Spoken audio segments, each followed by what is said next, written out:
Okay, Dan, this is something totally different. We haven't done anything on these. We haven't, but you know what? We're late to the party because these guys got something real here. What we're looking at here, we're going to go look at another one too, but the reason why we wanted to look at this pretty blue one is because this is a full dual control for training. As your camera comes around to the other side over here, you'll be able to see that I've got a steering lever here which moves the nose wheel. But you know, if you're up front and you're taking a lesson and you may not be doing that right, how does the instructor help you? Used to be you were stuck. But indeed now you've got another handle in the back, and as I move this one, you'll see they both move. So that and throttle control. On the other side over here of this airplane, you've got a throttle back here, this tall pole that's standing up, and they've got throttle back here. So for someone giving instruction in this airplane, you can have all the controls so that the instruction goes smoothly and well. Looks like we have dual steering as well, Dan. Yeah, you know, steering bars on a powered parachute, meaning you're going to pull down one side of the back of the wing or not, and you do that by your feet.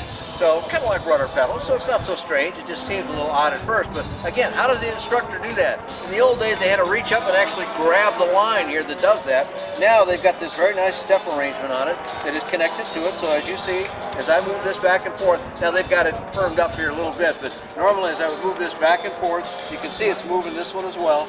So the instructor in the back can completely control this thing. Lets the student do it, of course, but if something goes a little haywire, the instructor's right there to help.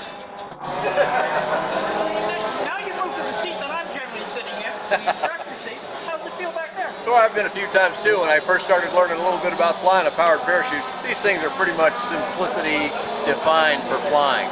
They look a little different, but they're really easy to fly. Enough so that the FAA says you don't need as many hours to get a sport pilot certificate in one of these. Only 12 hours is required. And frankly, 12 hours is, you're going to wonder what to do for 12 hours because you probably figure it out in the first 2 or 3. But you start back here. You go up with an instructor, he'll give you the feel, you get to experience the aircraft. But one of the cool things here is, look at the seat height difference. I'm sitting up here, I don't know, more than a foot higher than the front seat, which means while a pilot is sitting here and his head's about here, I've got full visibility around him. And yet at the same time, I've got a real secure cage around me. If something happens here, you're gonna, if you do something you're not supposed to do, you're not going to pay much of a price in it. But it also gives, in a normal flight where everything's going perfectly, as we hope most of them do, a student back here or a passenger back here, which is allowed under SLSA, of course, is going to feel very comfortable, nicely surrounded by this beautiful workmanship. As we look at all this, just all nicely crafted, all the parts, everything, everywhere you point your camera, you're going to see something good looking. Has this company been in business for a while now, then? This is one of our leader companies, actually. They've got 1,500 aircraft flying, and they were also early in the game with SLSA. So we've only got 5 powered parachute producers who are making SLSA, or fully built, ready to fly, commercially available for instruction or rental. So that's a nice advantage that we didn't used to have back in the ultralight days. But these guys are one of the leading companies, and no wonder why. Look at it. If this doesn't inspire you, I don't know what does in the way of hardware and nice execution. What kind of performance and what kind of power are we using on this unit? Well, these aircraft commonly now use the 912 ULS 100 horsepower engine. Now we started with some of these back in, there were even a few 503 50 horses. Then they mostly used lots and lots and lots of 582s with the 64 horse option. But today, everybody likes 4-stroke, and why not? They've got a lot of power, they work really well, they run smoothly, they start up great. Why not have it on here? So this one comes with the 912 ULS 100 horsepower model.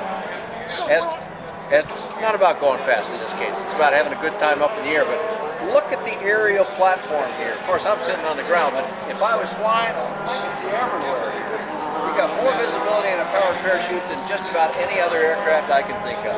And when you go aloft, what are you going aloft for? You're either going to go somewhere, or you're going to go up and have a look around. If you want to have a look around, why not a powered parachute? Looks good to me.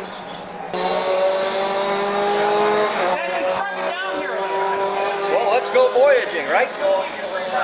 Pull down, feet up. I won't put my feet on it because we're not all rigged up here and I don't want to scratch things, but this is your steering bar. Simplicity personified. I mean, steering bar for a ground, steering bars for the air. And here you got a Part 103 legal machine available either as a kit or ready to fly, which of course they've always been able to do. It's available with the 447 Rotax or the 503, and they're both legal. So that gives you plenty of power, or one for a little less cost. And what's not to love? You don't need a pilot's license, you don't need a medical, you don't need registration. You need some training, because I'm sure they won't sell it to you without a little training, or at least to know that you already know what you're doing. But other than that, you're free to go fly and have a good time. And I thought you've got a manufacturer behind it that's been here basically since day one. That's right. They got the drill down. Once again, you got this nice structure around it, which I like.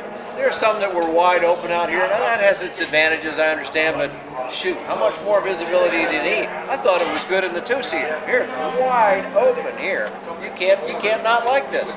The wing all the way up above you, about the only thing anybody usually adds to this if they need it at all. Some guys put a little convex mirror here so they can see the wing above them.